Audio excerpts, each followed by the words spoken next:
News வந்த நேயர்களுக்கு வணக்கம். கேள்வி நேரம் நிகழ்ச்சிக்கு உங்களை வரவேற்பதில் மகிழ்ச்சி. கேள்விகள் உண்மையை வெளிக்கொண்டு வருவதற்கான ஆயுதம். கேள்விகள் அதிகாரத்திற்கு எதிரான குரல். கேள்விகள் தீர்வுகளை நோக்கிய பயணம். சமூகத்துல மக்கள் என்ன கேள்விகளை கேட்கணும்னு ஆசைப்படுறாங்களோ அந்த கேள்விகளை அவர்களோட பிரதிநிதியா கேட்கிற இன்றைய கேள்வி நேரத்தில் நாம் எழுப்ப விரும்புகிற பிரதானமான கேள்விகள் எவை எவை?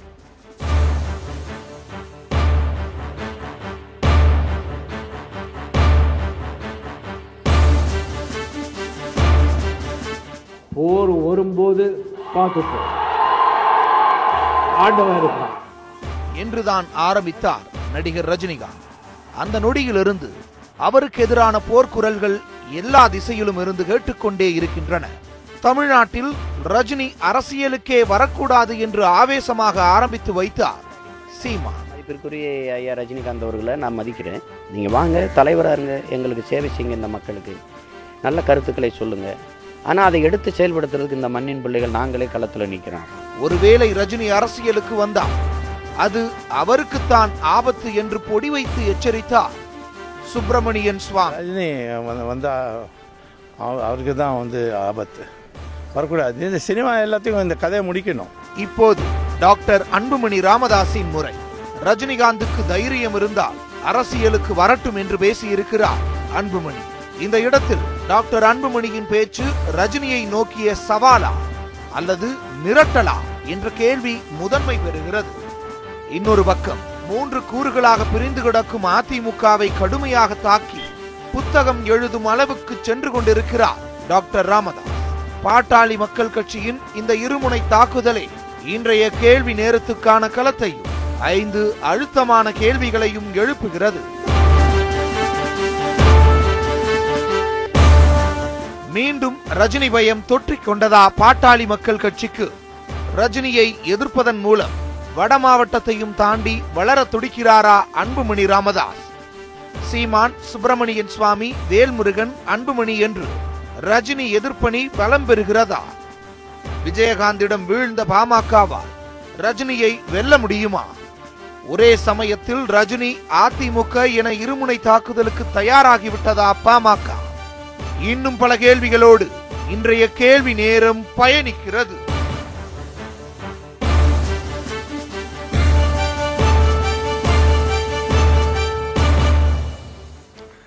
டாக்டர் அன்புமணி ராமதாசனுடைய ஒரு சர்ச்சைக்குரிய ஸ்டேட்மெண்ட்டுகள் ரொம்ப முக்கியமான ஒன்று. என்னுடைய திருமணத்திற்கு முன்பாகவே அரசியலுக்கு வருவதாக சொன்னார் ரஜினி. என்னுடைய பேரன் திருமணத்திற்கு வரைக்கும் அவர் வருவதற்கான சமிகைகள் தெரியவில்லை. கோழைத்தனம் கொண்டவராக ரஜினி இருக்கிறார். ரஜினி தைரியமானவராக இருந்தால் உடனே வர வேண்டும், வருவேன் வருவேன் என்று ஏமாற்றிக் கொண்டிருப்பவர் கோழைத்தனம் கொண்டவர் என்று ஒரு வகையிலான மிரட்டல் பாணி அறிக்கை வெளியிடப்பட்டிருக்கிறது. ஏற்கனவே ரஜினிக்கும் பாமகவுக்குமான அரசியல் சதுரங்க விளையாட்டு தமிழகம் இருந்தது. தற்போது ரஜினியை குறிவைத்து ரஜினி எதிர்ப்பு அரசியல் மூலம் வாக்கு வங்கியை பலப்படுத்த நினைக்கிறதா பாமக உள்ளிட்ட பல கேள்விகளுக்கு நாம் விடை தேட இருக்கிறோம். கருத்தாளர் உங்களுக்கு அறிமுகப்படுத்துகிறோம். பாட்டாளி மக்கள் கட்சியிலிருந்து டாக்டர் செந்தில் அவர்கள் நம்மோடு இணைந்திருக்கிறார். அரசியல் விமர்சகர் ரவீந்திரன் துரைசாமி அவர்கள் நம்மோடு இணைந்திருக்கிறார். கவிஞர் திலகபாமா அவர்கள் நம்மோடு இணைந்திருக்கிறார். எழுத்தாளர் ராம்கி அவர்களும் எழுத்தாளர் அராத் அவர்களும் இணைந்திருக்கிறார்கள். 5 பேரையும் இந்த நிகழ்ச்சிக்கு வரவேற்கிறோம். எனக்கு ரவீந்திரன் சார் கிட்ட இருந்து ஆரம்பிக்கலாம். ரொம்ப ஹார்ஷான ஸ்டேட்மெண்டா இருக்கு. இப்போ வந்தா பாத்துக்கலாம், இல்ல நீங்க கன்னடர் அதனால வரக்கூடாது, இந்த ஸ்டேட்மெண்ட் எல்லாம் தாண்டி வந்துதான் பாருங்களேன், உங்களுக்கு அவ்வளவு தைரியம் இருக்காங்கிறதெல்லாம் ஒரு நேருக்கு நேர் சவால் விடுற ஸ்டேட்மெண்டா தெரியலையா சார்? ரஜினி ஓவர் டிஃபென்சிவான ஒரு ஆள். இன்னைக்கு 35 வருஷம் தமிழ் திரையுலக நம்பர் 1 இடத்துல இருக்கிறாருன்னா அவரோட ஓவர் டிஃபென்சிவ் ஆட்டிடியூட் தான். அவர் மற்ற நடிகர்கள் மாதிரி இல்லை. ஒரு ஹீரோன்னா தன்னை நம்புவார். கூட சிறந்த number 1 director, number 1 musical director, number 1 heroine, எல்லாமே பேனர் நம்பர் 1, எல்லாமே அடிஷ்னல் பலமும் வேல்யூ அடிஷனாக இருக்கக்கூடிய அளவுக்கு தான் அவர் பார்த்துக்கிட்டு செய்வார். ஸோ இப்போ நீங்கள் விஜயகாந்த் வந்தாருன்னா, விஜயகாந்த் வந்தார், களத்தில் இருந்தார். மதுரை மத்தி மதுரை மேற்கில் விஜயகாந்துக்கு சில அறிவுரைகள் கூறப்பட்டது. நீ வைகோண்ணனை போய் பாருங்கள், அப்போ நீங்கள் ஜெயலலிதாவை அடிச்சிடலாம். மதுரை மேற்கில் நீங்களும் 4 கவுன்சில் தான் ஜெயித்திருக்கீங்க, அவங்களும் 4 கவுன்சிலுங்க, 2 பேரும் 26 ஓட்டு எடுத்திருக்கீங்க. வைகோண்ணனை நீங்கள் பார்த்தீங்கன்னா நீங்கள் 2வது இடம் வர முடியும். நீங்கள் என்ன சொல்லும்போது அவர் விஜயகாந்த் என்ன நினைச்சாரு, நான் தான் எல்லாம் பணசாலின்னு 3வது இடம் போனார். பட் ரஜினிகாந்த் அப்படி இல்லை. சினிமாவில் படத்தில் நடிக்கும் போதுமே விஜயகாந்த் கேரக்டர் அதுதான், ராமராஜன் போன்றவர்களுக்கு கேரக்டர் அதுதான், பட் கமல்ஹாசன் கேரக்டர் அதுதான். பட் ரஜினி கேரக்டர் மட்டும் டிஃபரெண்ட். ஏவிஎம் படம்னா கொஞ்சம் படத்தை குறைச்சிக்குவார். ஏவிஎம், லைக்கா மூவிஸ் பெரிய கம்பெனிலாம் கொடுப்பார். இட் இஸ் ஓவர் டிஃபென்ஸில் போகக்கூடிய ஒரு கேரக்டர். ஸோ அவர் ஓவர் டிஃபென்ஸில் தான் அரசியலையும் வருவார். அவர் வரக்கூடிய பட்சத்தில் அவரோட இது வந்து சினிமாவில் எப்படி ஓவர் டிஃபென்சிவ்ல இருந்து ஜெயித்தாரோ, ஒவ்வொரு இதுலையும் உள்ள பாசிட்டிவ் சைட்ஸை எப்படி பார்த்தாரோ, ஒவ்வொரு இதுலையும் எப்படி தனக்கு பலத்தை சேர்த்தாரோ, அந்த மாதிரி பலம் சேர்த்துக்கிட்டு தனக்குள்ள இதை பார்த்துட்டு தான் அவர் வருவார். ஆனா எதிர்ப்பு தான் அரசியல் மூலதனம்னு ரஜினி சொல்றாரு. நிச்சயமா எதிர்ப்பு வந்து ஒரு பப்ளிசிட்டி தான். நீங்க வந்து ஃபோர்ஸா வருவாருங்கிறவரை தான் யாரும் எதிர்ப்பாங்களே தவிர, இப்ப ரஜினி எதிர்த்தாதான் பப்ளிசிட்டி கிடைக்குங்கிற லெவலில் தான் ரஜினி எதிர்ப்பாங்களே தவிர, இப்ப யாரோ ஒருத்தர் வராருன்னு சொன்னா அவரை எதிர்த்தா வந்து யாருமே கண்டுக்க மாட்டாங்கன்னா அவரை யார் எதுக்க போறாங்க? ஸோ யார் பாப்புலரா இருக்காங்களோ, யார் பேசப்படுறாங்களோ, யாருக்கு வந்து ஊடக வலிமை இருக்குதோ, விற்பனை வலிமை இருக்குதோ, அவரை மையமா வச்சு வர்றது வந்து இயல்பு தான். ரஜினிக்கு அந்த இது மையமா வச்சு வருது. அன்புமணியோட இந்த இதுல இன்னொரு ஸ்ட்ராட்டஜிஸ்ட் நான் என்ன பாக்குறோம்னா, நம்ம டீப்பா பார்த்தோம்னா அன்புமணிக்கு வந்து பாமகவுக்கு வந்து அன்புமணி இப்போ அவரை சீஃப் மினிஸ்டரா சொல்லி 5% ஓட்டு எடுத்திருக்கிறாரு. 4 தொகுதியில தான் 2வது இடம் வந்திருக்கிறாரு. அவங்களுக்கு என்ன ப்ராப்ளம்னா, 2009 அதிமுக அணியில அவங்க நின்னாங்க. அதுல வந்து அவங்க எதிர்ப்பு ஓட்டெல்லாம் திமுகவுக்கு போயிட்டு, 2011 திமுக அணியில நின்னாங்க. அவங்க எதிர்ப்பு ஓட்டெல்லாம் வந்து அதிமுகவுக்கு போயிட்டு. ஸோ அவங்களுக்கு வந்து பலமுனை போட்டி வரும்போது அவங்க எதிர்ப்பு ஓட்டு சிதறது அவங்களுக்கு ஒரு லாபத்தை கொடுக்கலாம். இப்போ அவங்க வந்து அதிமுக அணியிலும் தோத்துருக்காங்க, திமுக அணியிலும் தோத்துருக்காங்க, பாஜக அணியில ஒரு சீட் ஜெயித்திருக்காங்க, மற்றொரு தனிச்சும் தோத்துருக்காங்க. ஸோ அப்போ வந்து அவங்களுக்கு எதிர்ப்பு ஓட்டு வந்து அந்த வளையத்தில் ஆதரவு வளையத்தோட அவங்களுக்கு பலமா உள்ள அந்த ஒரு 50-60 தொகுதிகளில் எதிர்ப்பு வந்து மிகப்பெரிய அளவில் இருக்கு. அந்த எதிர்ப்பு என்ன யாதுங்கிறத விளக்க வேண்டிய அவசியம் இல்லை, எல்லாருக்கும் தெரியும். ஸோ அந்த எதிர்ப்பு சிதறது அவங்களுக்கு லாபங்கும் போது ரஜினிக்கு வருவது கூட அவங்களுக்கு வந்து ஒரு வின்னபிலிட்டிக்கு ஒரு வாய்ப்பை நினைக்கிறேன். அன்புமணி ஆகிய நான் அப்படின்னு எல்லாம் தேர்தல் பிரச்சாரத்தின் போது தன்னை முதலமைச்சராகவே கருதி கொண்ட அன்புமணி அவர்கள் அரசியல்ல ஒருத்தர் அணுகிறதுக்கான குறைந்தபட்ச நாகரிகம் இருக்குல்ல. நீங்க கோழை, ஒரு முதலமைச்சர் கேண்டிடேட்டுக்கான ரேஸ்ல இந்த மாதிரியான வார்த்தைகள் எல்லாம் பயன்படுத்தி இருக்க வேண்டுமாங்கிறதா என்னுடைய கேள்வி. அவர் வந்து நான் சொன்ன இல்லையா, இந்த கான்செப்ட்ல இப்படி எல்லாம் கொஞ்சம் டெம்ப்ட் பண்ணா வந்துருவாரு, வந்தா நம்ம எதிர்ப்போட்ட அவரும் பிரிச்சிருவாரு, நம்ம எதிர்ப்போட்டு பிரிகிறது நமக்கு லாபம். பாமக கூட பொசிஷனே வந்து என்னன்னா ஆதரவு ஓட்டை விட எதிர்ப்பு ஓட்டு வர இடத்துல குவிஞ்சிருது. சோ அவங்களுக்கு வின்னபிலிட்டி வர மாட்டேங்குது. இல்ல நீங்க என்ன சொல்றீங்கன்னா, இப்படி நான் சொல்றதை நான் புரிஞ்சுக்கிறேன், எதிர்ப்பதன் வாயிலாக ரஜினியை அரசியலுக்கு இழுக்கிறார், இழுத்து அந்த எதிர்ப்பு ஓட்டு பிரிகிறது அவங்களுக்கு லாபம். 3 4 முனையில பிரிகிறது லாபம். ஏன்னா அவங்க எதிர்ப்பு பாமக யார் தோக்கடிப்பா அவருக்கு ஓட்டு போடு, அதுக்குன்னு ஆர்கனைஸ் பண்ணதுக்கே ஆட்கள் இருக்காங்க. சரி, எனக்கு டாக்டர் செந்தில் அவர்களிடம் முதலமைச்சர் வேட்பாளராக தன்னை தொடர்ந்து முன்னிறுத்தி இருக்கிற டாக்டர் அன்புமணி ராமதாஸ் அவர்கள் வளர்ச்சி குறித்தும் பாசிட்டிவ் அரசியல் குறித்தும் தொடர்ந்து பேசுகிற ஒருவர், ஏறக்குறைய லட்சக்கணக்கான ரசிகர்கள், கோடிக்கணக்கான ரசிகர்கள் இருக்கிற ஒரு தலைவரை, அவர்களுடைய தலைவரை நீங்க ஒரு கோழை, என்னோட பேத்திக்கு கல்யாணத்துக்கு கூட நீங்க அரசியலுக்கு வர மாட்டீங்கன்னு அவரை போய் வம்பிழுக்க வேண்டிய அவசியம் என்ன? அவரை எதிர்க்கிறதுக்கு எத்தனையோ காரணங்கள் இருந்தாலும் நீங்க அரசியலுக்கு வர்றது வராதும் அவரவருடைய உரிமை. ஆனால் இப்படி ஒரு இண்டிவிஜுவல் அட்டாக் பண்ணிருக்கணுமா, அல்லது பண்ணதுக்கு ஏதேனும் ஸ்பெஷல் காரணங்கள் இருக்கிறதா? இந்த கேள்விக்கு பதில் சொல்றதுனால ஒரு விஷயத்தை சொல்ல விரும்புகிறேன். நீங்கள் முதல்ல 4-5 பாயிண்ட் ரைஸ் பண்ணீங்க. அதில் விஜயகாந்தால் வீழ்ந்த பாமகங்கிறீங்க. இன்னைக்கு இருக்க அரசியலில் வீழ்ந்து கிடப்பது விஜயகாந்த். இன்னைக்கு விஜயகாந்தோடைய பொலிட்டிக்கல் வேல்யூங்கிறது அவரை வச்சு ட்ரால்ஸு மீம்ஸ்லாம் போடலாம், அதுதான் தமிழக ரோல். பாமக அப்படி இல்லை. பாமக தேமுதிக விட அதிகமான வாக்குகள் பெற்றிருக்குது. தனியாக சின்ன கூட்டணியில் ஒரு நாடாளுமன்ற உறுப்பினர் பெற்றது தவறான வார்த்தை. விஜயகாந்தால் நாங்கள் வீழல, விஜயகாந்த் தான் வீழ்ந்து கிடக்காரு. அது முக்கியமான செய்தி, அது தவறான செய்தி. உங்கள் கேள்விக்கு நான் பதில் சொல்கிற பதில் தான் ஏன் அவர் ரியாக்ட் பண்ணாங்கிறதுக்கான பதில். ஒரு நல்ல அரசியல்வாதி தன்னை சுற்றி நடக்கிற எல்லா அரசியல் செயல்பாடுகளுக்கும், எல்லா மக்களை பாதிக்கிற எல்லாத்துக்கும் ரியாக்ட் பண்ணணும். அதுதான் அரசியல். இன்னைக்கு ரஜினிகாந்த் வந்து அரசியலுக்கு வருவாரா வர மாட்டா ஒரு டிபேட்டை நீங்கள் இப்போ மீடியா கொண்டு போகிறீங்க.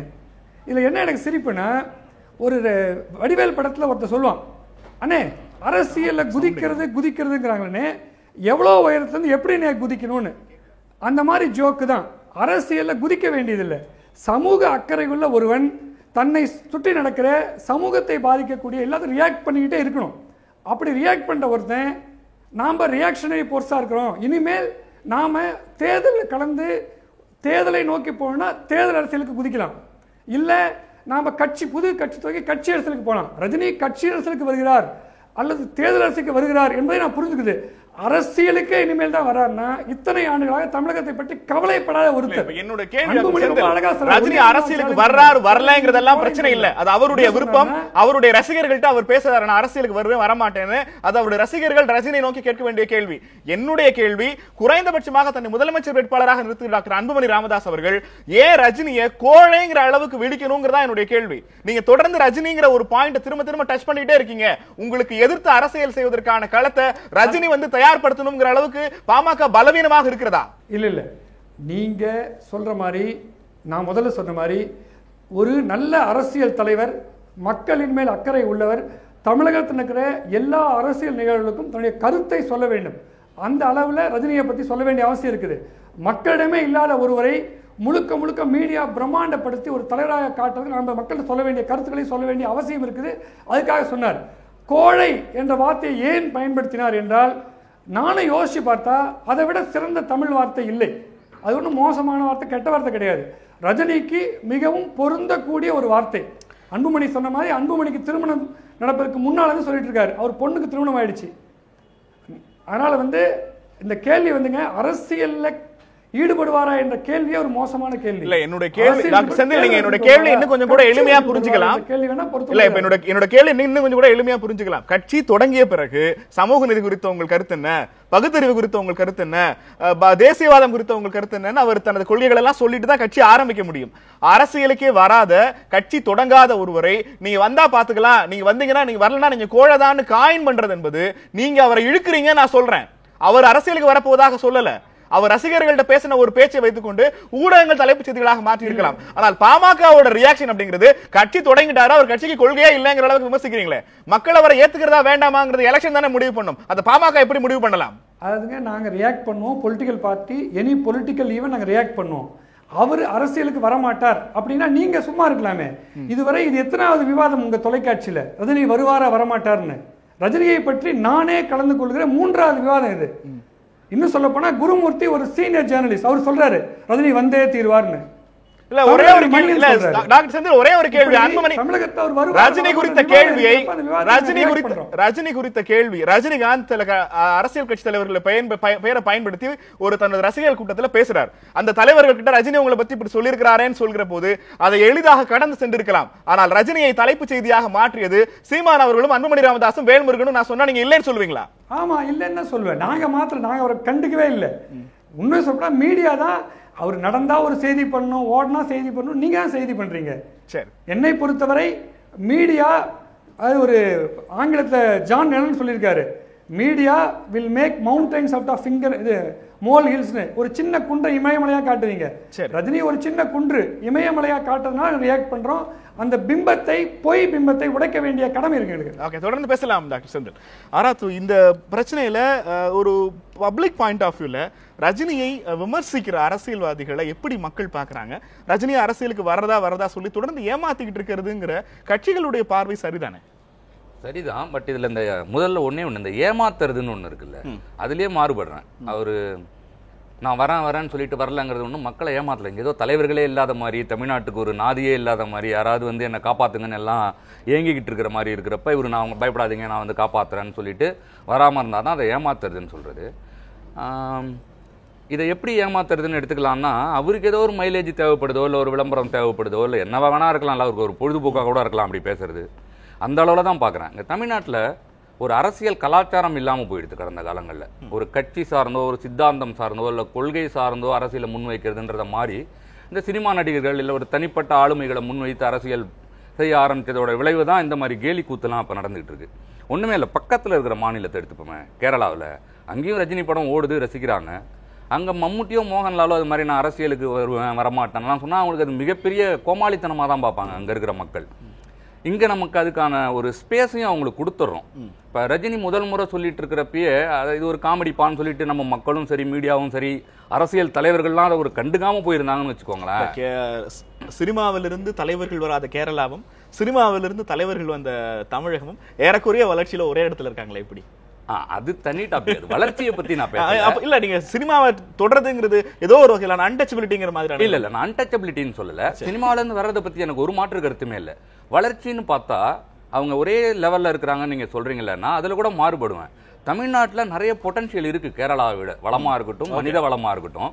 அப்ப ரெண்டு பேரும் ஈக்குவலா இருக்காங்கன்றப்ப இந்த மாதிரி கேலி கூத்தால தான் அப்படி இருக்குன்னு கூட எடுத்துக்கலாம். அதை விட்டுருவோம், அந்த டாபிக் உள்ள போவேனா. நான் சினிமாவில இருந்து ஒருத்தர் அரசியலுக்கு வர்றதை பத்தி எனக்கு சிக்கலே இல்லை. அவங்க அது ஒரு தொழில் தானே, அதுக்கு அரசியல்ல வர்றதுக்குன்றதுக்கு ஒரு மெச்சூரிட்டி இருக்கு, ஒரு கொள்கை இருக்கணும், மக்களை பத்தி தெரியணும், சிக்கல்கள்லாம் தெரியணும். பஞ்சு டைலாக் பேசிட்டு வர்றது சினிமாவில் வேணா அரசியலுக்கு வரலாமே ஒழிய, சினிமாவில் ஒரு படமா நடிக்கலாமே ஒழிய இங்க நிஜ அரசியலுக்கு வர்றதுன்றது ரொம்ப எனக்கு கஷ்டமா தான் இருக்கு. இப்ப நடக்கிற கேலி கூத்துக்களை பார்த்தா அது ரஜினியோட தவறு மட்டுமே இல்லை. ஏன்னா நம்ம தமிழக மக்கள் ராமராஜன் எல்லாம் வந்து எம்பியா தேர்ந்தெடுத்து பார்லிமெண்ட்டுக்கு அனுப்பி வச்ச கோமாளித்தனங்கள் எல்லாம் நம்ம மக்களும் செஞ்சிருக்கோம். நம்ம அப்படி பாக்குறப்ப எல்லாம் என்ன தோணுதுன்னா, ராமராஜன் வராரு, இன்னும் பல காமெடியான ஆட்கள்லாம். ராமராஜன் எம்பி ஆகக்கூடாது, அவரையே மக்கள் அவருக்கு ஓட்டு போடக்கூடாது. இல்ல ஓட்டு போடக்கூடாதுன்னா அவருக்கு வந்து மக்களுக்கு இது வரைக்கும் மக்களை பத்தி அவருக்கு என்ன தெரியும், தனக்கு என்ன தெரியும்ன்றத என்ன முன் வச்சிருக்காரு, அதை கூட விடுங்க. அவர் பார்லிமெண்ட்டுக்கு போய் ஏதோ சில காமெடியான நியூஸ்லாம் வந்தது, அவர் போவே இல்லை கேள்விகள்லாம் கேட்கல. ஒரு பார்லிமெண்ட்டுக்கு எதுக்கு நம்ம அவரு இல்ல திட்டங்களை செயல்படுத்தணும். எனக்கு வந்து ஆங்கிலம் தெரியலன்றது கூட பிரச்சனை இல்ல. அவரோட தொகுதிக்கு அவர் என்ன பண்ணாருன்னு பார்த்தா ஒண்ணுமே இல்ல. அவங்களோட பிம்பங்கள்லாம் எப்படி இருக்குன்னா, அம்மா அம்மான்னு மட்டுமே தான் பேசி ஒரு ஓட்டு வாங்கிட்டு போயிட்டாரு. வந்து அதை தவிர தொகுதிக்கு எதுவும் பண்ண மாதிரி தெரியல. நான் நாடாளுமன்ற அட்டெண்டன்ஸ்ல தமிழகத்திலிருந்து தேர்ந்தெடுக்கப்பட்ட எம்பிக்கள்ல மிக குறைவான வருகை பதிவேடு டாக்டர் அன்புமணி ராமதாஸ்க்கு இருக்கிறது. ஓகே, நீங்க இப்ப யாரோட ஒப்பிட விரும்புறீங்க? இல்ல இது வேணா ஒத்துக்கிறேன். அரசியல் அந்த வருகை என்னுடைய கேள்வி, ரஜினியை பாமகவினர் தொடர்ந்து சீண்டுவது அப்படிங்கிறது எதற்காக? அல்லது ரவீந்திரன் அவர்கள் முன்வைக்கிற மாதிரி ஒரு எதிர்ப்பு அரசியல் தனக்கான களத்தை தயார் பண்றதா பாமக? ஆமா, அது வந்து நானும் பாக்குறேன், ஆரம்பத்துல இருந்தே பாத்துருக்கேன். இந்த பாமக வந்து இந்த சினிமா, முக்கியமா சினிமா நடிகர்கள், அல்ல எஸ்பெஷலி ரஜினின்னு வச்சுப்போமே, அவரை வந்து தொடர்ந்து அப்பையில இருந்தே சீண்டிட்டு வந்திருக்காங்க. அந்த சீண்டிட்டு வந்திருக்கிறத நான் ஒரு ஜனநாயக நாட்டில் வந்து ஒரு அறிவுரை சொல்ற மாதிரியோ ஒரு ஆலோசனை சொல்ற மாதிரியோ பார்க்கல. அது ஒரு மிரட்டல் தோணியில தான் இருந்துகிட்டு இருக்கு ஆரம்பத்துல இருந்து. இந்த சினிமாவில் சிகரெட் பிடிக்க கூடாதுன்ற மாதிரி ஒரு நல்ல விஷயம் தான், அது ஒன்றும் தவறு கிடையாது. ஆனா அப்ப நடந்த சம்பவங்களை இப்ப யோசிச்சு பார்க்கறான், மிகப்பெரிய வன்முறை சம்பவங்கள்லாம் நடந்தது. பாபா படத்தை ஓட விடாம பெட்டியை தூக்கிட்டு ஓடுறது, அப்ப ரஜினி ரசிகர்களுக்கும் இவங்களுக்கெல்லாம் மோதல் நடந்துன்ற செய்திகள்லாம் வர்றப்ப பார்க்கறப்ப இது அரசியலா இல்லை ஏதாவது ஒரு இந்த ஒரு இரண்டு பெரிய ஒரு ஏரியாவை பிடிச்சிக்கிறதுக்கு ரெண்டு ரவுடி சண்டை போடுவாங்கல்ல, இந்த கட்ட பஞ்சாயத்து பண்றது, அந்த மாதிரியான ஒரு மிரட்டலா ஏன் இருக்குதுன்னு எனக்கு தெரியல. இந்த அறிக்கையிலேயே கூட பாத்தீங்கன்னா அரசியலுக்கு வர்றதுக்கு நேர்மைதான முக்கியமான காரணம். காமராஜர் மிகப்பெரிய வீரரா, சண்டை போடுற ஆளா? இல்ல ராஜாஜி நம்ம நாட்டில் கக்கன் அவங்கெல்லாம் வந்து தைரியமா போய் சண்டை போடுற ஆளுங்களா? நீங்க நேர்மை இருந்து உங்களுக்கு விருப்பம் இருந்தால் அரசியலுக்கு வாங்கன்னு சொல்றது ஒரு ஸ்டேட்மெண்ட். தைரியம் இருந்தா வந்து பாருன்னு கூப்பிடுறது, அந்த ஸ்டேட்மெண்ட் எப்படி இருக்குன்னா, இதெல்லாம் எங்க ஏரியா வேற ஏரியா, ஒன்னாலாம் வந்து தாக்கு பிடிக்க முடியாதுன்றப்ப எனக்கு என்ன பயமா இருக்குன்னா, அவ்வளவு கெட்டு போச்சா தமிழக அரசியல். சரி, இப்ப தமிழக அரசியலுக்கு ஒருத்தன் வரணும்னாலே அவனுக்கு வந்து ஒரு பேக்ரவுண்டு, அடியாளுங்களோ இல்ல பெரிய பெரிய பண பலமோ, இந்த மாதிரி ஒரு நம்ம என்ன தவறான வார்த்தை வந்துட போகுதுன்றதுக்காக நான் இந்த தைரியம் இருந்தால் அப்படிங்கறத நீங்க வந்து பிசிக்கல் தைரியமாக கன்வெர்ட் பண்றீங்க இல்லையா? ஆமா, அப்படிதான் இருக்கு அதோட இது. ஏன்னா அரசியலுக்கு வரதுக்கு எதுக்கு தைரியம் எனக்கு புரியல. நீங்க வந்து என்ன செய்ய போறீங்க அரசியல்ல? நேர்மை தானே முக்கியம். நேர்மை, ஒரு செயலாற்றும் திறமை இருந்தா அரசியலுக்கு வா, நேர்மை இருந்தா அரசியலுக்கு வா. உனக்கு வந்து ஒரு அர்ப்பணிப்பு உணர்வு இருந்தா. இன்னைக்கு நேர்மையா இருக்கிறதே பெரிய தைரியமான இதுலையாச்சு. அந்த ஒருவேளை அந்த நேர்மையா சொல்லிருப்பாரு. இல்ல, என்னோட பாயிண்ட் ஆஃப் எப்படி இருக்குன்னா, இப்ப ஏதோ ஒரு யாரும் வர முடியாது, நாங்கெல்லாம் தான் பெரிய ஆளு, இங்கெல்லாம் வந்து பார்த்தாதான் தெரியும் உனக்கு அப்படின்னா, பொதுமக்களாக எங்களுக்கெல்லாம் என்ன இருக்குன்னா, ஏற்கனவே அரசியல் கெட்டு போயிடுச்சுன்றது நமக்கு தெரியும். மேல்மட்ட சில தலைவர்கள் நாகரிகமா இருக்காங்களோ ஒழிய, கீழே போனீங்கன்னா அதுல ரவுடிசம் தேவைப்படுது இன்னைக்கு அரசியல் நடத்துறதுக்கு. இன்னும் பணபலம், கட்ட பஞ்சாயத்து ஏதேதோ இருக்குது நமக்கு. அதெல்லாம் இன்னும் வெளிப்படையா யாரும் பேசலையே ஒழிஞ்சு, அந்த மாதிரி ஒரு பயமுறுத்துற மாதிரி தான் இருக்குது எனக்கு அது தேவையில்லைன்னு நினைக்கிறேன். ஓகே, திலகபாமா அவர்களிடம் கேட்க வேண்டிய முக்கியமான ஒரு கேள்வி, குறைந்தபட்சமாக ஒரு நடிகர்களை சார்ந்த கவர்ச்சி இன்னமும் பெரிய அளவில் 73% அதிகமாக இருக்கிற தமிழ்நாட்டில் நடிகர்கள் மீது மக்கள் பின்னாடி பெரிய அளவில் ஒரு கிரேஸ் இருக்குங்கிறதுக்கு இங்க இருக்கிற தலைவர்கள் மீதான நம்பிக்கை இல்லை அப்படிங்கறதான் காரணமா? தலைவர்களோட ஆளுமையோட குறைபாடு, தலைவர்களோட ஆளுமை இல்லாதது, இதன் காரணமா ரஜினி மாதிரியான ஒரு நபரை தலைவராக தேர்ந்தெடுக்க மக்கள் தயாராயிட்டாங்கன்னு நினைக்கிறீங்களா? தமிழகத்தை பொறுத்த வரைக்கும் திரையை வந்து எப்பயுமே பிரித்து பார்க்க முடியாத ஒரு சூழல் இருந்துட்டுருக்கு. திரையில் இருக்கிற ஒவ்வொரு செயல்பாடும் இல்லை நடவடிக்கைகள், அது நிறைய ட்ரெண்ட் செட்டிங்கை வந்து தமிழக மக்களிடையே உருவாக்கிக்கிட்டு தான் இருக்குது. இன்னும் ரொம்ப எளிமையாக சொல்லப்போனால் 70களில் ரஜினி சிகரெட்டை தூக்கி போட்டு பிடிக்க ஆரம்பித்ததை நான் வந்து இது அரசியலுக்கெல்லாம் வர்றதுக்கு முன்னாடி இருந்தே சொல்லிட்டு இருக்கிறேன். 70களில் ரஜினி சிகரெட்டை தூக்கி போடுவதை ரசிக்க ஆரம்பித்த மனித மனம், அதெல்லாம் வந்து வீரமாக பார்க்க தொடங்கினது. இது எல்லாம் வந்து ஒரு ஆன்டி ஹீரோ ஒர்ஷிப்பை நமக்குள்ளே கொண்டு வந்துருச்சு. இன்றைக்கி அராத்து சொன்ன மாதிரி நேர்மையான அரசியல் இருக்குதா அப்படிங்கிற, நேர்மையான அரசியலில் வர்றதுக்கு தைரியம் இருக்கா அப்படிங்கிற கேள்வியெலாம் வந்து கேட்கத்தான் வேண்டியிருக்கு. மக்கள் மத்தியில் திரை கரிஷ்மா வந்து தேவைப்படுது அப்படிங்கிறத வந்து தொடர்ந்து எல்லாரும் வச்சிட்ருக்கிறாங்க. இது வந்து பொடிபடுகிற சூழல் வந்து இன்றைக்கி உருவாயிட்ருக்குதுன்னு நான் நம்ப தொடங்குறேன். ஒன்று. இன்னொரு விஷயம், திருப்பி திருப்பி நம்மளோட கேள்வி, ரஜினியை அன்புமணி எதிர்ப்பது ஏன்னு. திருநெல்வேலியில் நடந்த அந்த பொதுக்கூட்டத்தில் 1 மணி நேரம் 1.5 மணி நேரம் அன்புமணியோட உரை இருந்தது. அதில் தமிழகத்தோட அத்தனை பிரச்சனைகளை பற்றியும் பேசி முடித்துவிட்டு கடைசி செய்தியாகத்தான் ஒரே ஒரு எப்போ வந்து கேட்குறாருன்னா, காவேரி மேலாண்மை வாரியத்தை பற்றி பேச தொடங்குற போது, இன்றைக்கி எத்தனையோ பேர் பேசுகிறீங்க, எம்பியை வந்து பிஜேபிக்கு குடியரசுத் தலைவருக்கு ஆதரவு யார் சொல்ல போகிறா, அது எதர் அடிப்படையில் சொல்ல போகிறாங்களான்னு சொல்ல போகிற போது அவர் இந்த வாதத்தை முன்வைக்கிறார். ரஜினியை பற்றி எல்லாரும் கேட்குறீங்க, ரஜினி உள்ளே வரேன்னு சொல்லிகிட்டே இருக்கிறாரு, இன்னி வரைக்கும் வரலை. அவர் வந்து ஒரு 5 வார்த்தைகளை உதிர்க்கட்டும், காவேரி நீர் மேலாண்மை வாரியம் அமைக்க வேண்டும்னு சொல்லட்டும், சொன்னால் நான் வரவேற்கிறேன் அரசியலுக்கு அப்படின்னு சொன்னார். பத்திரிகைகளும் ஊடகங்களும் சமூகமும் அன்புமணி வந்து பல விஷயங்களை ஆணித்தரமாக தமிழக அரசியலுக்கு எது தேவையானதோ, ஆக்கபூர்வமான தேவையானதோ அதையெல்லாம் பேசுகிறதெல்லாம் நீங்கள் யாரும் எடுத்து பேச தயாராக இல்லை. உண்மை அதுதான். இன்னைக்கு மீடியாவோ மக்களோ எல்லாருமே, நான் சொன்னேன் பாத்தீங்களா, ஆன்டி ஹீரோ வர்ஷிப்பை தான் நாங்கள் வழிபட தொடங்கி. எனக்கு திலகமாமா அவர்களிடம் கேட்க வேண்டிய மிக முக்கியமான ஒரு கேள்வி, ஒரே ஒரு சின்ன குறுக்கீடு. ஏறக்குறைய 65 வயதில் உலகம் முழுக்க இருக்கிற 10 கோடிக்கும் அதிகமான தமிழர்களால் இன்னைக்கு வரைக்கும் நம்பர் 1 வசூல் நாயகராக இருக்கிற ரஜினி, அவரை பார்த்து கோழைத்தனமானது, தைரியம் இருந்தா வாங்கன்னு ஒரு நேரடியாக ஒரு தனி மனித தாக்குதல்ல ஈடுபடுவது அப்படிங்கிறது, நீங்க இதுக்கு முன்னாடி பேசின எல்லா விதமான அரசியல் நலத்திட்டங்களை விடவும் மோசமான விஷயமா உங்களுக்கு தெரியலையா? அவருக்கு வந்த அரசியலுக்கு வரட்டும், அவரை நாங்க எதிர்கொள்றோம், அவர்களுடைய அரசியல் கொள்கை என்னன்னு கேட்கறது வேற. அவர் ஒரு கோழை, தைரியம் இருந்தா வாங்க, தைரியம் இருந்தா வாங்கிறது தனி மனித தாக்குதல் இல்லையா? கிடையாது. எப்படி ரஜினிங்கிற தனி மனிதன் வந்து யாரும் அம்மனா மச்சாரா, யாரும் போய் தனி மனிதனை பத்தி பேசல.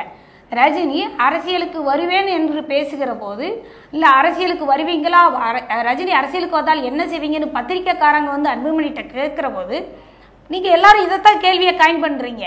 நீங்களும் வந்து ஊடகம் அன்புமணி என்ன திட்டங்களை வச்சிருக்கிறாரு, கதிராமங்கலத்தில் என்ன திட்டம் வச்சிருக்கிறாரு, டெல்டா மாவட்டங்களுக்கு என்ன திட்டங்கள் வச்சிருக்கிறாரு, தாமிரபரணி திட்டங்கள், தமிழ்நாட்டுடைய நீர் மேலாண்மை, இந்த திட்டங்களை பற்றியெல்லாம் நீங்கள் கேள்வி கேட்கறத விட்டுட்டு ரஜினியை பற்றி நீங்கள் என்ன நினைக்கிறீங்க, அவர் என்ன சொன்னார் அதுக்கு பதில் சொல்றீங்களா நீங்கள் கேள்வி கேட்கிற போது அவர் இதுக்கு சொல்ல வேண்டிய இருக்கு. ரஜினி குறித்த ஒரு கேள்வியை அன்புமணி ராமதாஸிடம் கேட்டிருக்க கூடாது, அப்படிதானே? மீடியாக்கள் பேசுகிற போது ரஜினி குறித்த கேள்வியை கேட்டிருக்காம இருந்தது தப்பிச்சிருக்கலாம்.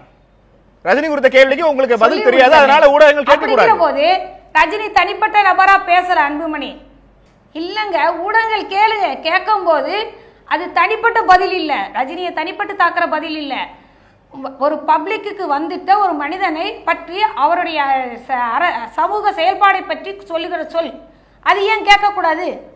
அன்புமணி இல்ல, நானே கேட்கிறேன். எனக்கு ஒரே ஒரு விஷயம் மட்டும் சொல்லுங்க. இதற்கு முன்பாக பாட்டாளி மக்கள் கட்சி நிறுவன தலைவர் ராமதாஸ் அவர்கள் யாரையாவது கோழை, தைரியம் இருந்தா வாங்க, ஒண்டிங்கிற மாதிரி எல்லாம் பேசி கேள்விப்பட்டிருக்கீங்களா?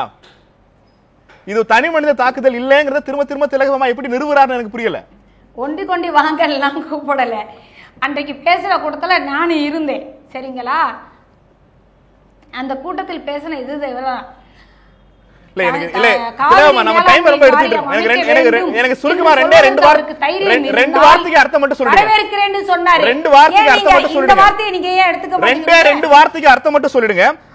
ஏமாற்றிக்கொண்டே இருக்கிற கோழைத்தனம் கொண்டவர் ரஜினி. இந்த கோழைத்தனம்ங்கிறதுக்கான அர்த்தம் என்ன? தைரியம் இருந்தால் வாங்கன்னு சொல்ற அந்த தைரியத்துக்கு அர்த்தம் என்ன?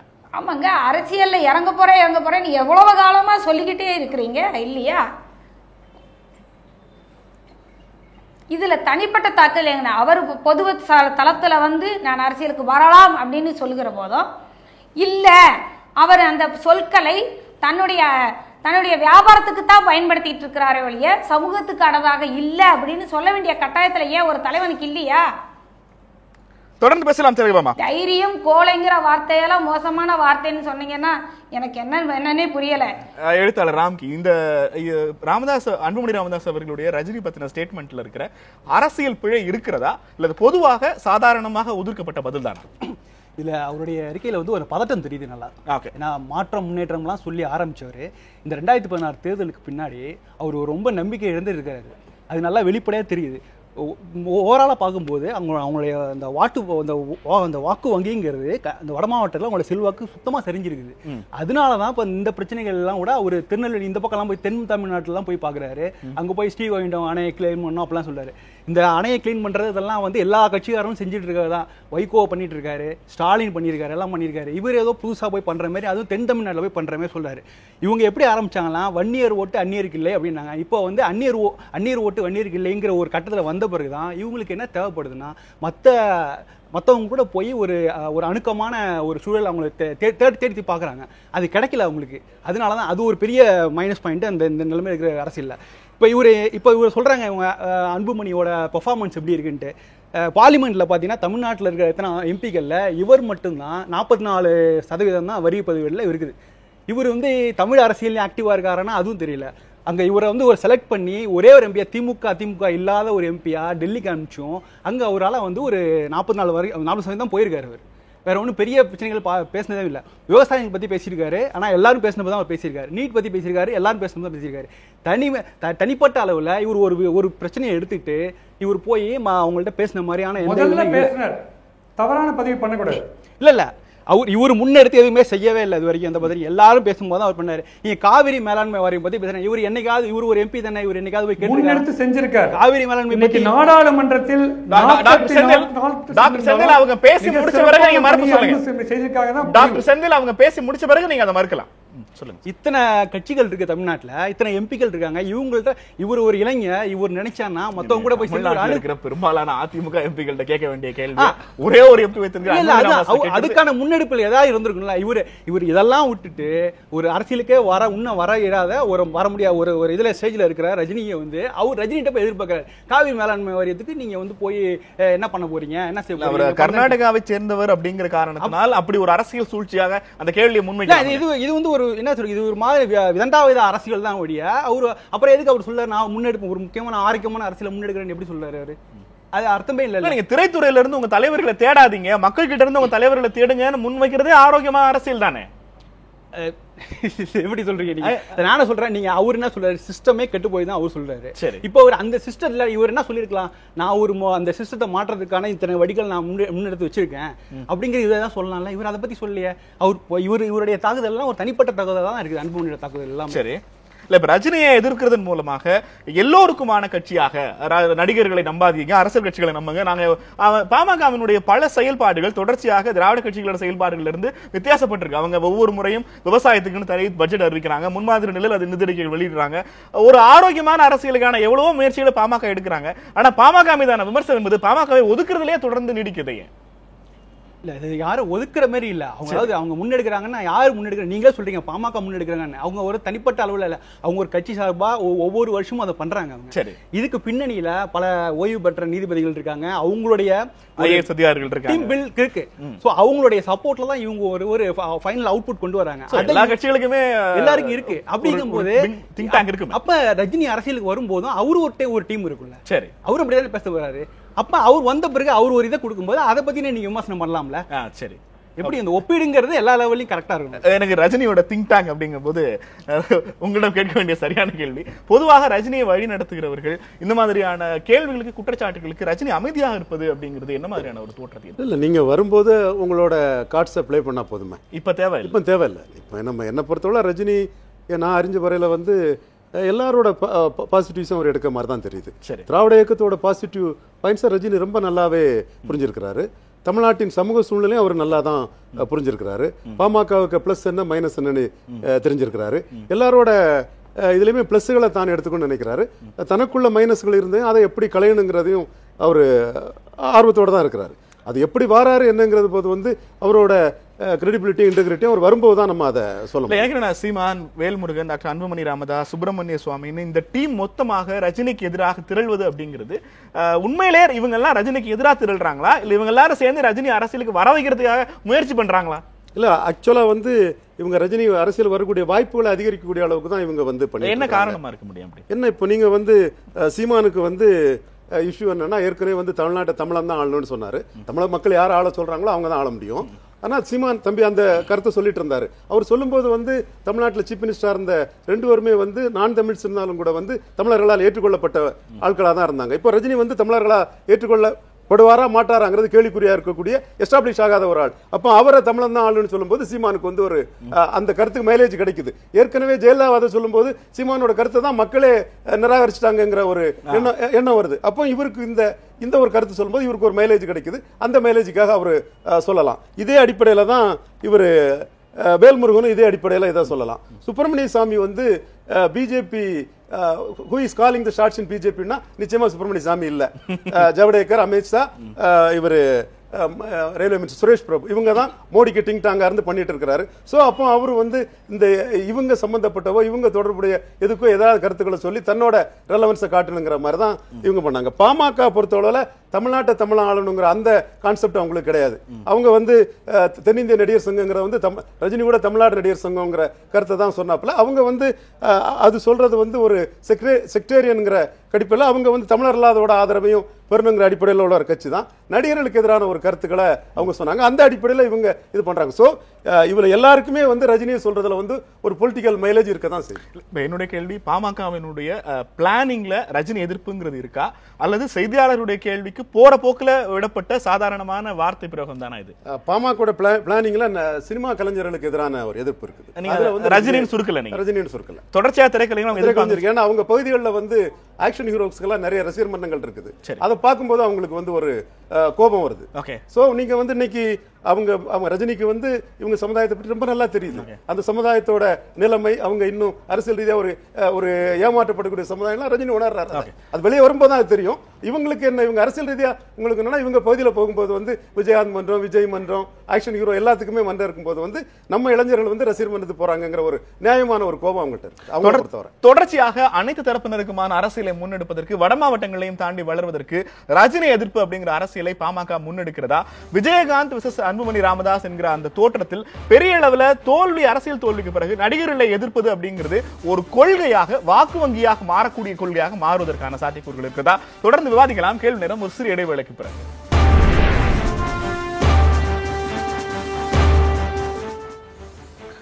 கேள்வி நேரம் தொடர்கிறது. இன்றைய கேள்வி நேரத்தில் ரஜினியை மிரட்டுகிறாரா அன்புமணி ராமதாஸ்? தொடர்ச்சியாக அரசியல் ரீதியாக அவர் பயன்படுத்துகிற வார்த்தைகள் ரஜினியினுடைய எதிர்ப்பு அரசியலை ஒரு பெரிய அளவிலான கருத்தியலாக முன்னெடுக்கிறதா பாமக என்ற கேள்வி பிரதானப்படுத்தி இருக்கிறோம்.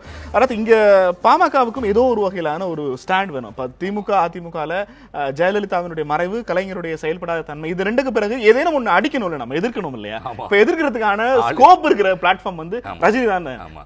அவங்களுக்கு வந்து அது ரஜினின்றத இதுக்கு முன்னால பேசின மாதிரி நிச்சயமா ரஜினி ஒரு சூப்பரான ஆள் தான். அவர் எதிர்த்தா நல்ல மைலேஜ் கிடைக்கும். ஜென்ரலாவே நம்ம முன்ன பேசின மாதிரி தமிழ்நாட்டுல பாத்தீங்கன்னா அந்த சினிமா சார்ந்த ஆட்களை நீங்க எதிர்த்தீங்கனாலே கொஞ்சம் லைம் லைட்டுக்கு வந்துடுறீங்க.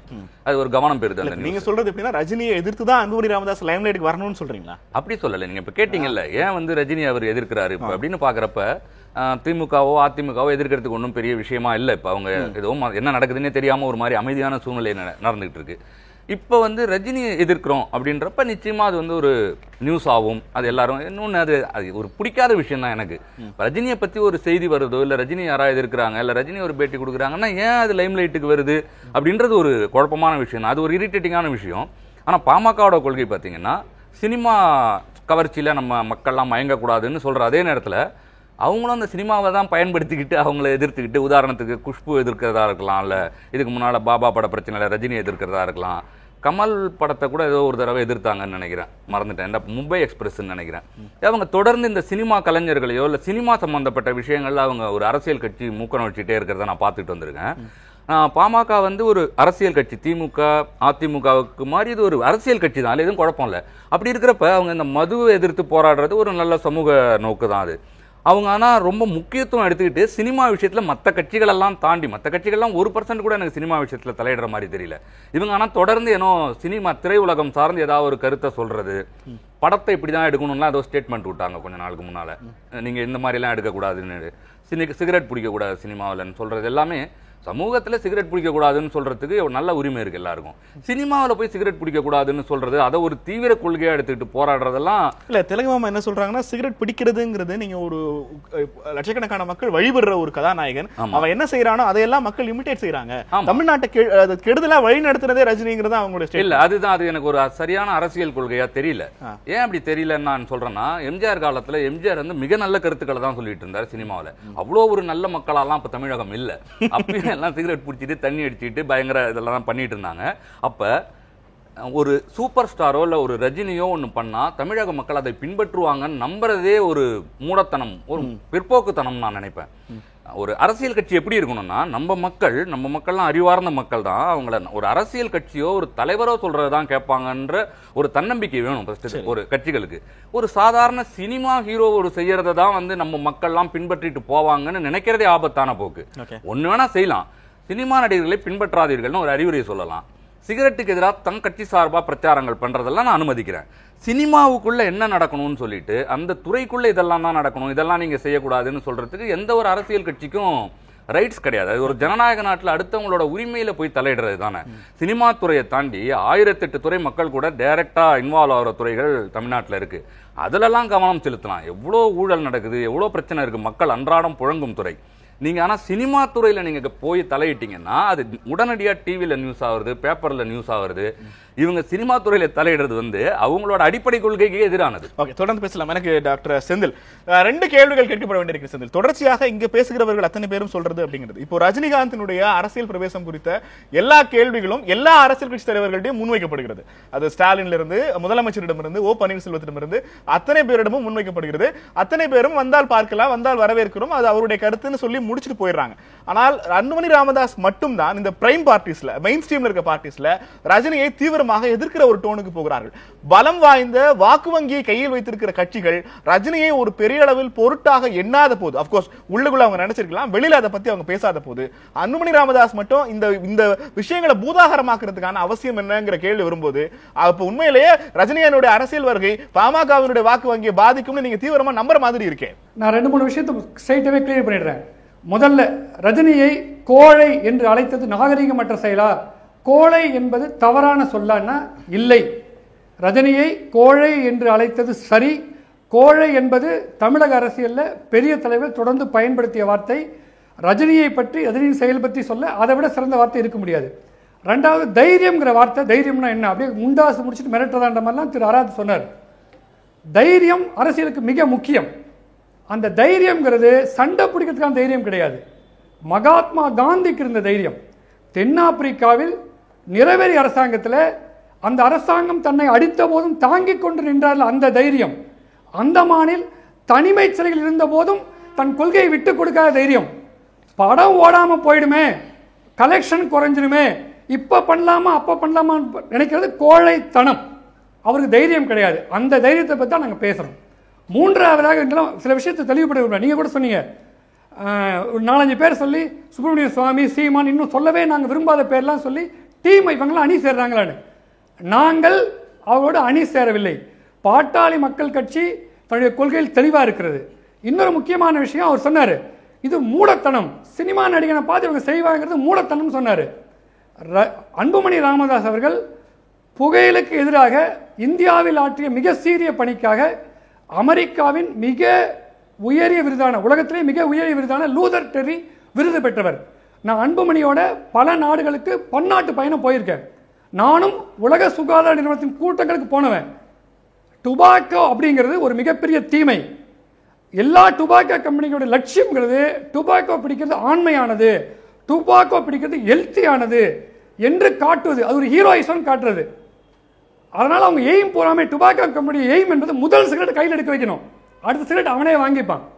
அந்த முதல் சிகரெட்டை எடுப்பது தனக்கு பிடித்த ஹீரோவை பார்த்தா நடக்குதுங்கிறது உலகத்தில் உலக சுகாதார நிறுவனம் ஆய்வு செய்து நிரூபித்த விஷயம்.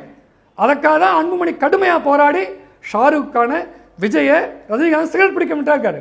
அவர் சொல்றாரு, சினிமாவில் என்ன காட்டுறோம், உங்களுக்கு என்ன அக்கறைன்னு. எங்களுக்கு ரொம்ப அக்கறை இருக்குதுங்க. சினிமாவில் ஒரு சிறிய உதாரணம், நிர்வாண காட்சியை காட்ட முடியாது, நாங்கள் என்ன வேணா காட்ட பண்ண முடியாது. சினிமா என்பது கிராமத்திற்கு எல்லாருக்கும் போற, தமிழக மக்கள் அனைவரையும் சென்றடைகிற ஒரு மிகப்பெரிய மீடியா. அவருடைய கண்டென்ட் பத்தி, பொருள் பத்தி, சொல்லப்படுகிற விஷயங்கள் பத்தி எங்களுக்கு சமூக அக்கறை இல்லை என்ற இயக்கம் என்றாலும் எப்பயுமே இருக்கும்.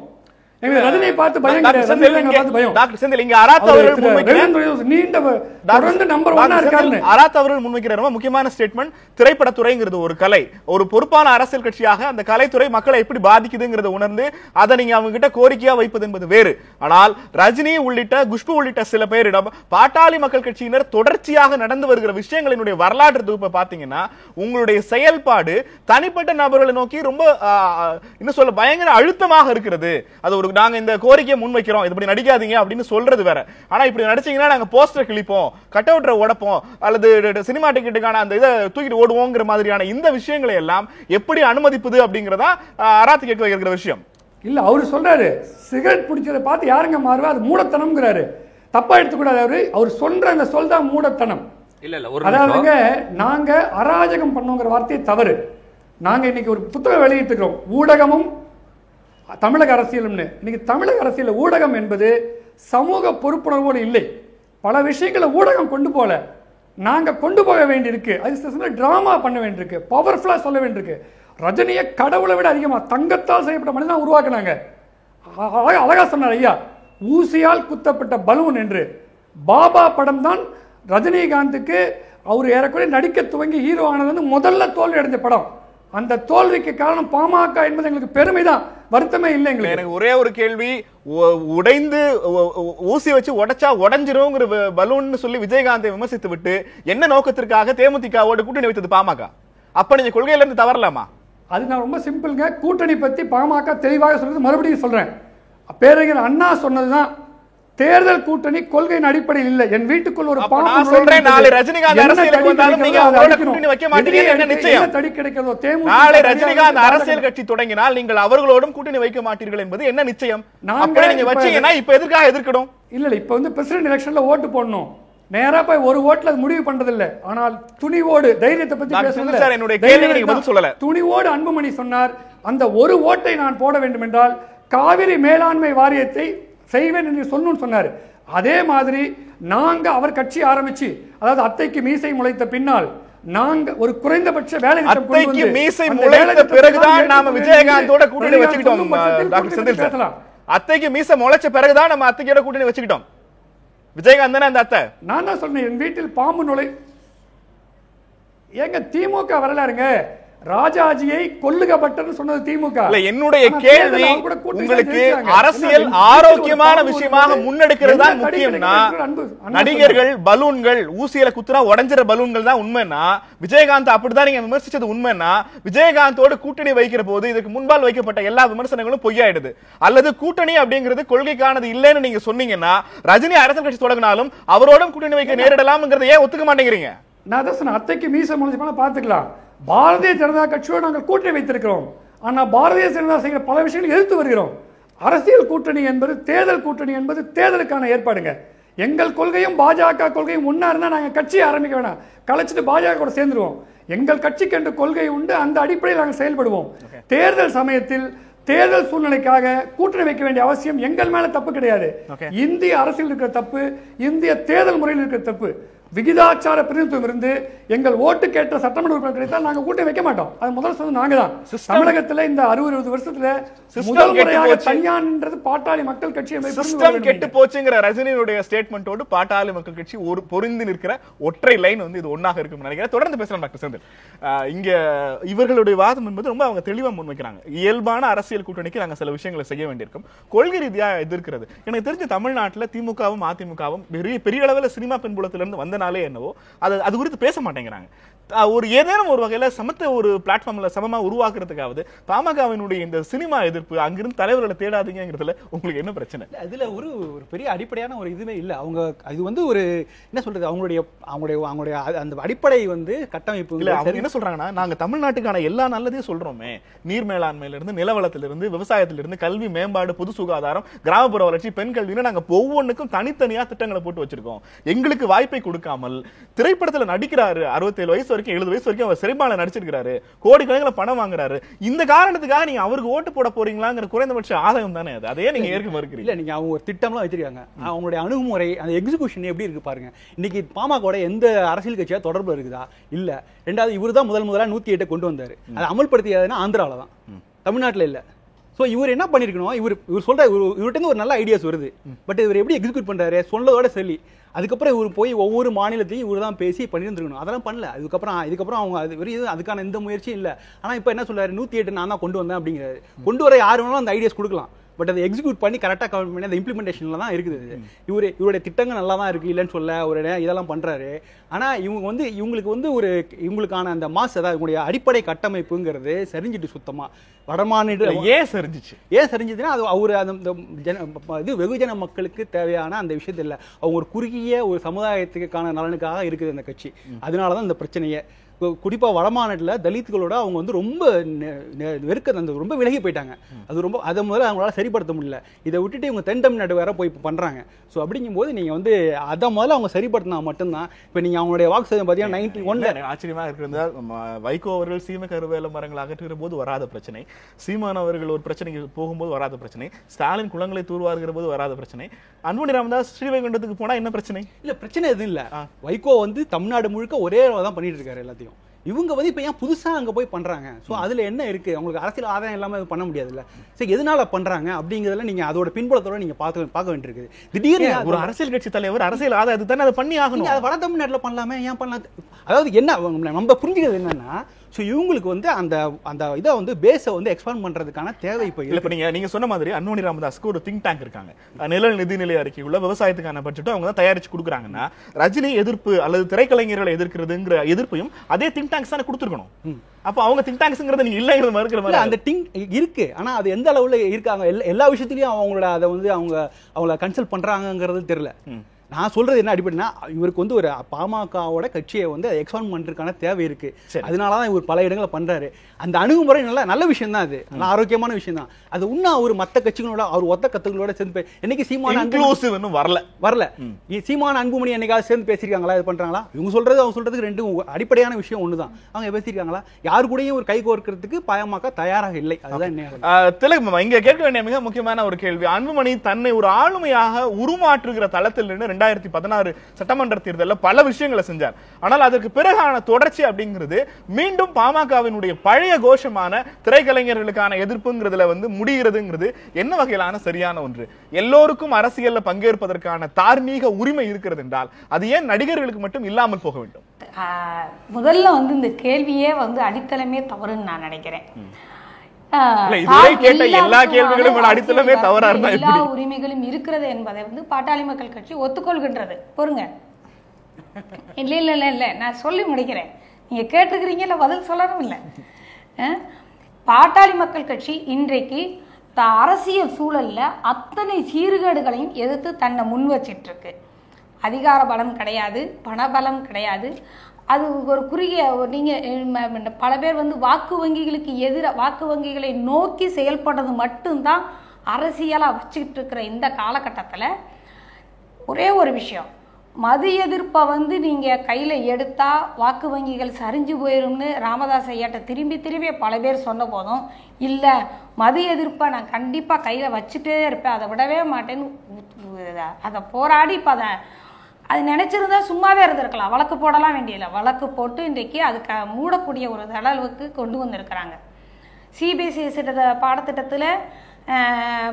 பாடத்திட்டத்தை எல்லாரும் எதிர்த்துட்டு இருந்த போது இல்லை, அதை ஒரு வழக்கு போட்டு அதை முடிவுக்கு கொண்டு வரக்கூடிய ஒரு விஷயத்தை செஞ்சு முடிச்சாங்க. வழக்கமான அரசியல் பாணியை பாட்டாளி மக்கள் கட்சி கை எடுக்கவில்லை என்பதாலேயே பலரும் அது ஒரு தெரியாத இடத்துல இருந்து இருக்கு, வேறு அவங்க சரியா செயல்படலை. இப்போ ராம்கி சொல்றதெல்லாம் பார்க்கும்போது அவர் தான் பறந்துபட்ட விஷயத்தை பேசக்கூடிய ஆள் அப்படிங்கிற மாதிரி சொல்லிட்டு ஏன் தென் மாவட்டங்களுக்கு வர்றாங்க அப்படின்னு கேள்வி கேட்கிறாரு. தென் மாவட்டத்தில் பிரச்சனை இருக்கு, தென் மாவட்டத்து பிரச்சனையும் நான் தெரிஞ்சு வச்சுக்கிறேன்னு மக்களுக்கு சொல்றதுக்கு அவர் களமிறங்குறதால என்ன தப்பு? நீங்க எல்லாரும் தூர்வாரினதே அவரும் தூர்வாரல. தாமிரபரணியிலிருந்து புன்னக்காயல் வரைக்கும் ஒரு பிரச்சனை இல்லை. பாபநாசத்துல 100 டன் நீங்க ஒரு துணிகளை போட்டு மாசுபடுத்துறதுல தொடங்கி திருநெல்வேலி கழிவுகளை கலக்கிறது, புன்னக்காயல்ல நீங்க ஒரு செக் டேம் கட்டாதனால அங்க இருக்கிற நல்ல தண்ணி பூரா உப்பு தண்ணியா மாறிக்கிட்டதுல இருந்து பல்வேறு பிரச்சனைகள். ஒரே ஒரு கேள்விதான். தமிழகத்தினுடைய நீங்க மதுவிலக்கு, திரை எதிர்ப்பு எல்லாம் சொன்னீங்க, மட்டும் எல்லாமே சொன்னீங்க, எதிர்த்துட்டாருங்கிறது மட்டும் தான் நீங்க திருப்பி முன்வைக்கிறீங்கிறதா வருத்தமான விஷயம். இல்ல மது ஒழிப்பு, சினிமா எதிர்ப்புங்கிறது உட்பட தமிழகத்தினுடைய எல்லா ஜீவாதார அடிப்படை பிரச்சனைகள் குறித்தும் கருத்து தெரிவித்திருக்கிறார் அன்புமணி. கண்டிப்பாக ஒவ்வொரு கூட்டத்திலையும் அவர் 1.5 மணி நேரம் பேசுற விஷயத்துல தமிழகத்தோட ஒட்டுமொத்த பிரச்சனையும் பேசுறாரு. எல்லா பிரச்சனைக்கும் அவரிடம் தீர்வு இருக்கு. பல நேரங்கள்ல இவ்வளவு பேசணுமா, இவ்வளவு ஸ்டஃப்பான விஷயத்தை அந்த கூட்டம் தாங்குமான்னு கூட நான் யோசிச்சது உண்டு. எல்லா பிரச்சனைக்கும் தீர்வு வைத்திருக்கிற ஒரு நபரை தமிழக மக்கள் ஏன் தேர்ந்தெடுக்கவில்லை? அதுதான் நம்ம நம்பல. ஏன்னா நம்ம நல்லவங்கன்னு சொல்றவங்கள நான் அதுதான் சொன்னேன். இவர் சொன்னாரு, நம்ம அராத்து சொன்னாரு, எம்ஜிஆர் காலத்திலயும் மோசமானவங்க இருந்தாங்க, ஆனா மோசமானவங்களை கொண்டாடல. ரஜினி காலத்துக்கு பிறகு மோசமானவங்களை கொண்டாட தொடங்கிட்டோம். அதான் நம்ம பிரச்சனை. ஒன்றும் இல்லை, நல்லவங்க அப்படின்னா ஆமா நீங்க நல்லவங்க தான், ஆனா ஊழலுக்கு எதிராக என்னால ஒரு சாதாரண பாமரனாலேயே 100 ரூபா கொடுத்து ஒரு சர்டிபிகேட் வாங்காம என்னால இருக்க முடியுமான்னு நம்ம மேல நம்பிக்கை வரல. அந்த நம்பிக்கை வராதது ஒண்ணுதான் பாட்டாளி மக்கள் கட்சிக்கு எதிராக இருக்குதுன்னு நான் நினைக்கிறேன். ஏன் அந்த நம்பிக்கை பாட்டாளி மக்கள் கட்சி மீது வரல? எல்லாரும் சொல்ற இந்த கருத்துக்கள் எல்லாம் சும்மா. ஏன் பாட்டாளி மக்கள் கட்சி மீது அந்த நம்பிக்கை வரவில்லை? ஏன் பாட்டாளி மக்கள் கட்சி வட தமிழகம் தாண்டி வாக்கு வங்கியை செலுத்த முடியல? வட தமிழகத்துல மக்களோட அவங்க வேலை பார்ப்பதற்கு, நெருக்கமாக இருப்பதற்கு நிறைய வாய்ப்பு கிடைச்சிருக்கு. தெற்க அவங்க இப்பதான் நீங்க நான் சொல்ல போனா பாட்டாளி மக்கள் கட்சியில இருக்கிற கட்சி நபர்களும் ஐயாவும் அன்புமணியும் சொல்லுகிற எல்லாத்தையும் அப்படியே உணர்ந்து கொள்ளக்கூடிய ஆட்கள் இப்ப யாருமே ஒரே ஒரு ஒற்றை அடிப்படை அரசியல் அங்கத்தை தவிர சுத்தி எல்லாமே பேசிக்கிட்டு இருக்கீங்க. பாட்டாளி மக்கள் கட்சி ஏன் வட தமிழகத்தில் பலமாக இருக்கிறது, ஏன் தென் தமிழகத்தில் இல்லைங்கிற கேள்விக்கு இதுதான் சரியான பதிலா? அதற்கான நேரடியான அரசியல் வாக்கு வங்கி ரீதியாக இதுவரை நடத்தப்பட்டிருக்கிற அரசியல் சம்பவங்களினுடைய வரலாற்றின் அடிப்படையில் உங்களுக்கு பதில் தெரியாதா? பிரச்சனைகளை பேசுகிறோங்கிறதை அத்தனைங்க விஷயங்களை கொண்டு வந்து சேர்க்கிறது மீடியா தான். நீங்க எல்லாத்தையும் நீங்க என்னவா பேசுறீங்கிறதா இருக்கு. 1.5 மணி நேரம் பேசுற விஷயத்தை விட்டுட்டு ஒரு டயலாகத்தான் நீங்க நேரடியாகவே கேள்வியை முன்வைக்கிறேன். பாட்டாளி மக்கள் கட்சியை ஒரு குறிப்பிட்ட சாதிக்கான கட்சியாக அந்த கட்சி தன்னை அடையாளப்படுத்திக் கொண்டிருக்கிறது அல்லது அதை அடையாளப்படுத்தப்பட்டிருக்கிறதுங்கிற பதிலை இப்போது வரை திலகவா முன்வைக்காம இருக்கிறதுக்கான காரணம் என்ன? இந்த சாதிக்கான உருவான கட்சியாக அது இயக்கமாக இருந்திருக்கலாம். ஆனா அடிப்படையில ஒடுக்கப்பட்ட மக்களுக்கு எதிராக போராட தொடங்குற யாரும் ஒட்டுமொத்தமா எங்கெங்கெல்லாம் மக்கள் ஒடுக்கப்படுறாங்களோ அதுக்கு எதிராக எல்லாம் செயல்பட முடியுங்கிறத தொடர்ந்து பல விஷயங்கள்ல ராமதாஸ் நிரூபிச்சிருக்கிறாரு. நான் அப்படிதான் பாக்குறேன். இன்றைக்கு அந்த சாதியத்தை கடந்து வருகிற சூழலையும் நேரமும் அந்த இயக்கத்துக்கு வந்திருக்குது. அதை இலகுவா செய்துட்டு இருக்கிறாங்க.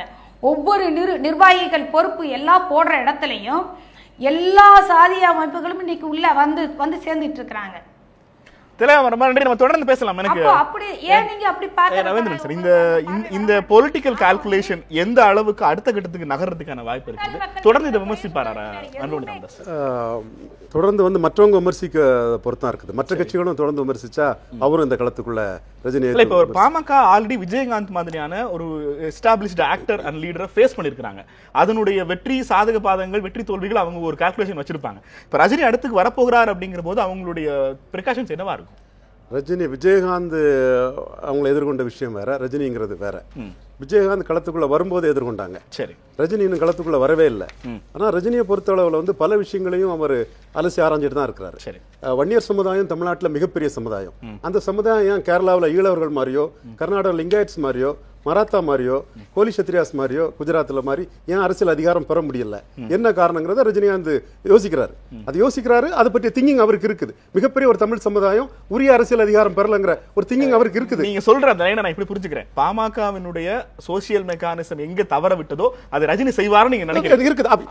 வரும்போது எப்படி செய்வாரு, செயல்படுத்துறாங்க தான். Seeing is believing. அவருக்கு அந்த எண்ணம் இருக்குது. செயல்படுத்துறாருங்கிற நம்ம பார்த்து தான் அதை நம்ம முடிவு பண்ணணும். அவர் செயல்படுத்தினா it is a positive social justice. எனக்கு தொடர்ச்சி ஒரே ஒரு விஷயம், ரஜினிகாந்த் மீது அன்புமணியினுடைய பாய்ச்சல் எதை காட்டுகிறது அப்படிங்கிற ஒரு கேள்வியை நியூஸ் 7 தமிழுடைய ட்விட்டர் பேஜ்ல ஒரு கேள்வியாக முன்வைத்திருந்தோம். நியூஸ் 7 தமிழ் அதற்கு 3 ஆப்ஷன் கொடுத்திருந்தது. அதற்கு நேயர்கள் அளித்திருக்கிற பதில் என்னங்கிறதை இப்ப பார்க்கலாம். ரஜினியை அன்புமணி ராமதாஸ் மிரட்டுவது என்பது அரசியல் கவனம் பெறுவதற்கு என 34% பேரும், பயத்தின் வெளிப்பாடு என 29% பேரும், இல்லை கொள்கை ரீதியாகவே பாமக ரஜினியை எதிர்க்கிறது என 37% பேரும் கருத்து தெரிவித்திருக்கிறார்கள்.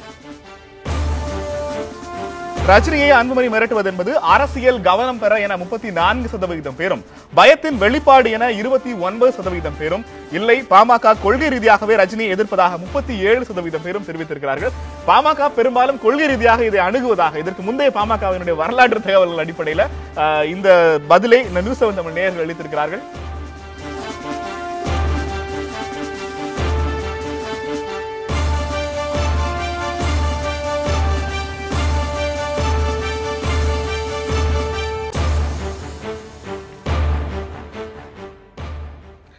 டாக்டர் உங்களது நிறைவு கருத்தை முன்வைக்கலாம். ரஜினிகாயை அன்புமணி மிரட்டுவ அப்படிங்கிறது பாமகவினுடைய கொள்கை ரீதியிலான செயல்பாடு அப்படின்னு நேயர்கள் வாக்களிச்சிருக்காங்க. உங்க கருத்து சொல்லுங்க சுருக்கமாக. ஒரே வார்த்தையில் அதுதான் சரி. அந்த அளவில் தான் பாட்டாளி மக்கள் கட்சி என்றைக்கும் செயல்படுகிறது. ஒன்று ரவீந்திரன் துரைசாமி சொன்னதை கண்டெஸ்ட் பண்ணோம். அவர் திராவிட இயக்கத்தின் கூறுகளை எல்லாம் ரஜினிகாந்த் தாங்கியிருக்காருன்னு கொஞ்சம் ஓவரா சொல்றாரு. ஒவ்வொரு வார்த்தை ஆண்டவன் இருக்கிறான் என்று சொல்கிற ஒருவருக்கும் திராவிட இயக்கத்துக்கும் சம்பந்தமே இல்லை. அவர் ப்ரோ பிஜேபி பர்சன். அவரை பிஜேபி தான் நண்பராக பார்க்குது. வலதுசாரி இயக்கங்களுக்கு தான் அவர் நண்பராக இருக்க முடியும். அவர் திராவிட இயக்கத்தை தன்னுடைய பலனுக்காக உள்ளூர்ல ஒன்றே குலம் ஒருவரே தேவன் அப்படிங்கிறது கூட திராவிட கட்சியோட கொள்கை தானே. தமிழக மக்கள் புரிந்து கொள்ள வேண்டும். அவர் பாரதிய ஜனதாவுக்கு தான் நண்பர் இருப்பார். ஏங்க ஒன்றே குலம் ஒன்றிணைந்து ஒரு சமூக ஒற்றுமைக்காக சொன்னதுங்க. அவரு ஆண்டவனை நினைக்காம முடியல. படமே எடுத்தாரு. என்ன படங்க அது? ஒரு சாமியார் மாதிரி எடுத்தாரு. சாமியார் கோயிலுக்கு ரெகுலராக போயிட்டு வருவார். அவரு வேற. இவரை திராவிட இயக்கத்தோடலாம் சொல்றது ரவீந்திரன் சார் சொல்றது கொஞ்சம் அதிகம். தொடர்ந்து நன்றி செந்தில். தெளிவாக உங்களது நிறைவு கருத்தை முன்வைக்கலாம். பாட்டாளி மக்கள் கட்சியை பொறுத்த வரைக்கும் இன்றைக்கு இருக்கிற நிர்வாக திறமையின்மையை எதிர்த்து தான் எல்லா விஷயத்தையும் முன் வச்சிட்டு இருக்கு. அது ரஜினியே இல்லை, கொள்கை ரீதியாகத்தான் அது ரஜினியை எதிர்க்கிறது என்று ஜனங்கள் சொல்ல இருக்கிறத அவர்கள் அன்புமணியை புரிய தொடங்கி விட்டார்கள் என்பதை இது காமிக்குது. இது தென் மாவட்டங்களில் வலுவான இயக்கமாக பாட்டாளி மக்கள் கட்சி இனி தன் களத்தை வைக்கும். இந்த ட்விட்டர் போல்ஸ் அப்படிங்கறத பத்தி எப்படி நினைக்கிறீங்க? உங்களோட நிறைவு கருத்தை முன்வைக்கலாம். ட்விட்டர் போல்ஸை பற்றி எனக்கு ஒன்றும் பெருசாக கருத்து தெரியல. மேபி கொள்கை ரீதியாகன்னு ஏன் நிறைய பேர் சொல்லியிருப்பாங்கன்னா சினிமாவை எதிர்க்கிறது தான் பாமகவோட கொள்கைன்னு அவங்க புரிஞ்சுக்கிட்டு இருக்கலாமா என்னன்றது எனக்கு தெரியல. சரி, நிறைவாக பார்த்தா இந்த ரஜினிகாந்தை பற்றி பேசுகிறப்ப அவர் வருவாரா அப்படின்றத ஒரு ஒன்லைனில் சொல்லணும்னா, எனக்கு என்னமோ ரஜினிகாந்துக்கு ஒரு பெரிய அரசியல் ரீதியான அறிவோ இல்லை தமிழ்நாட்டு மக்களை பற்றி ஒரு புரிதலோ எதுவும் இருக்கிற மாதிரி எனக்கு தெரியல தனிப்பட்ட முறையில். சரி, தைரியம்னா அந்த தைரியத்தை சொல்லலை. சாதாரணமாக ஒரு கருத்தை முன்வைத்துட்டு அதை தொடர்ந்து ஃபாலோ பண்ணுற ஆளாகவும் ரஜினிகாந்த் கடந்த காலங்களில் இல்லை. அவர் யாரையும் பகச்சிக்கவும் விரும்பாத மாதிரி ஒரு முகஸ்துதிக்காக எல்லா தலைவர்கள்கிட்டையும் ஒரு நல்ல உறவை தான் அவர் பேணிட்டு வந்திருக்காரு அரசியலில் இது வரைக்கும். அது ஜெயலலிதாவாக இருக்கலாம், கருணாநிதியாக இருக்கலாம். ஒரே ஒரு தடவை மட்டும் ஏதோ கொஞ்சம் ஒரு விசித்திரமான நேரத்தில் விமர்சிச்சுட்டாருன்னு நினைக்கிறேன். அதுக்கப்புறம் தைரியலட்சுமின்னு திரும்ப தடாலடியாக பாராட்டினார்தையும் நம்ம பார்த்தோம். அப்புறம் ஒரு சினிமா ஃபங்க்ஷனில் கூட அஜித் சொல்லுவார், இது மாதிரி எங்களை வலுக்கட்டாயமாக நிகழ்ச்சிக்கு கூப்பிட்றாங்கன்றப்ப இவர் எழுந்து நின்று கை தட்டுவார். அப்போ இவர் மூத்த நடிகர்ன்ற முறையில் இவருக்கு கருணாநிதி கிட்ட நல்ல அணுக்கமான உறவும் இருந்தது அந்த காலத்தில். அவர் சொல்லியிருக்கலாம் தனிப்பட்ட முறையில், இல்லை பப்ளிக்காக அவர் எழுந்து சொல்லியிருக்கலாம். ஆனால் அப்பயுமே ஒரு இளைய நடிகர் எழுந்து சொல்ல வேண்டியதாக போச்சு. அப்போ அவரோட கைத்தட்டலை பார்த்தீங்கன்னா அடக்கி வச்ச ஒரு குமுறல் வெளிப்பட்ட மாதிரி இருக்கும் ரஜினிக்கு. அப்பா யாராவது சொல்லிட்டாங்களே அப்படின்ற மாதிரி தான். ஸோ இந்த ஒரு விஷயத்தை நான் எடுத்துக்கிறேன். இந்த மாதிரி சின்ன சின்ன விஷயங்கள்லேயே தன்னோட கருத்தை தைரியமாக முன்வைக்க முடியாத ஒரு ரஜினி அரசியலுக்கு இங்கே இருக்கிற 1008 ஜாதி பிரச்சனைகள் இருக்குது, சமூக கட்டமைப்புகள்னு எக்கச்சக்கமான நாலேஜ் வேணும். அந்த மக்களை பற்றி புரிஞ்சிருக்கணும். ஒரு பங்களாவுக்குள்ளே உட்காந்துக்கிட்டு வெறும் ஷூட்டிங் மட்டும் போயிட்டு அதிலும் டைம் கிடைச்சா இமயமலையோ அமெரிக்காவோ ஓடிக்கொண்டிருக்கும் ஒரு நபரால் ஒரு முழுமையான ஒரு அரசியலையோ இல்லை தமிழ்நாட்டை எதிர்கொள்கிற ஒரு திறனோ அவருக்கு இல்லைன்றதான் நான் நினைக்கிறேன்.